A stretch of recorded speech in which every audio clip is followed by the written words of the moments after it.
enforcement safe. They're often sent into dangerous situations, facing off with criminals and armed suspects. Many do it out of a sense of duty to their community. And the past few years have been some of the deadliest that they have seen. Take a look here at some of the data that came out just last year. According to the FBI, more officers were killed from 2021 to 2023 than in any other consecutive 3-year period in the past 20 years. Last year, 60 officers were killed in the line of duty. And in 2021, 73 officers were killed while performing official duties. Not only that, but the number of officers injured by guns has climbed over the years, reaching a 10-year high in 2023 when more than 460 officers were shot. They're heroes. They're heroes because they face dangers that most humans should not have to face.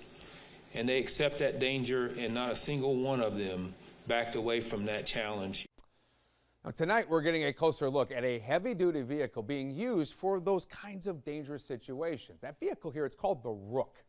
In the game of chess, the Rook is one of the most powerful pieces on the board.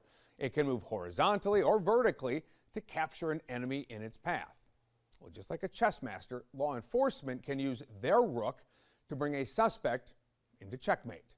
This is a real-world example of the Rook in action. In 2015, law enforcement in San Bernardino, California used it to make contact with a suspect vehicle after a deadly mass shooting. You can see law enforcement used it for cover as they approached the SUV. The officers weren't sure if they would be met by gunfire. Officials from the Iredell County Sheriff's Office recently announced they had added the Rook to their fleet. The sheriff tells us it's an expensive piece of equipment that he would love to never have to use. WBTV anchor Alex Giles has the story.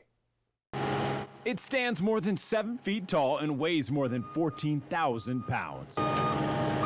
The Rook has made its way to Iredell County. And they're fully protected around. County Sheriff Darren Campbell gave us a behind-the-scenes look at the special piece of equipment. It's very detailed. It's essentially a souped-up skid steer with a giant armored shield attached. Campbell says it is completely bulletproof. Tell me what we have behind you here. This is what we call the Rook, and basically it's a platform for our tactical team in case of active shooters, second level or elevated positions where we actually have the capability of block that shooter or do an entry. Easy enough, right? His deputies can use it for protection if they're under fire, and it can be used to lift several people into the air to enter a building or home on a second story. Photojournalist Zach Weiledge took a ride as the sheriff demonstrated the Rook's capabilities. But why is a machine like this necessary? Sheriff Campbell points to specific examples where his deputies found themselves in serious danger. Over this year, we've had 2 different calls where we had over 350 rounds fired at our officers. Saturday, April 20th, Campbell says this man, Dylan Maslin, fired more than 300 rounds at his deputies during a standoff. This happened in the middle of a quiet residential neighborhood. It was a secondary level building in Mooresville on a Saturday morning with a high-powered rifle, and we had no solution to block that shooter from a second level. Campbell says one of his deputies was shot during that shootout. Investigators say Maslin died after turning the gun on himself. Then just 9 days later, tragedy in the city of Charlotte. 4 law enforcement officers were killed in a shootout with a man in East Charlotte.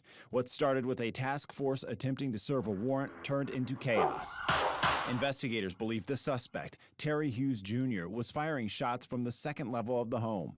Hughes eventually died in the shootout, but not before several officers were hurt and killed. There's a lot of emotions going on. Campbell says the Rook would be a huge benefit to law enforcement when taking on an active shooter. So let's talk that out. You're in a situation where you got a shooter in the second floor of a building.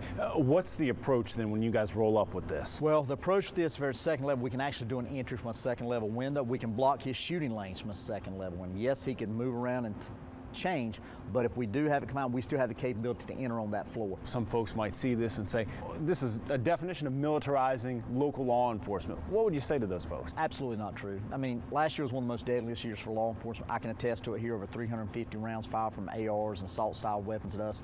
You had the Charlotte officers, 4 was killed. So we're not militarizing. We're just trying to keep our citizens and us safe. Nobody's coming to your house with a piece of equipment unless it's a bad situation. When things get bad, we have nobody else to call. We are the end of the line. We've got to be able to handle every situation, no matter what that is. And I've got to give my officers a surviving chance, and I've got to give our communities a surviving chance. Alex tells us the equipment cost about $600,000.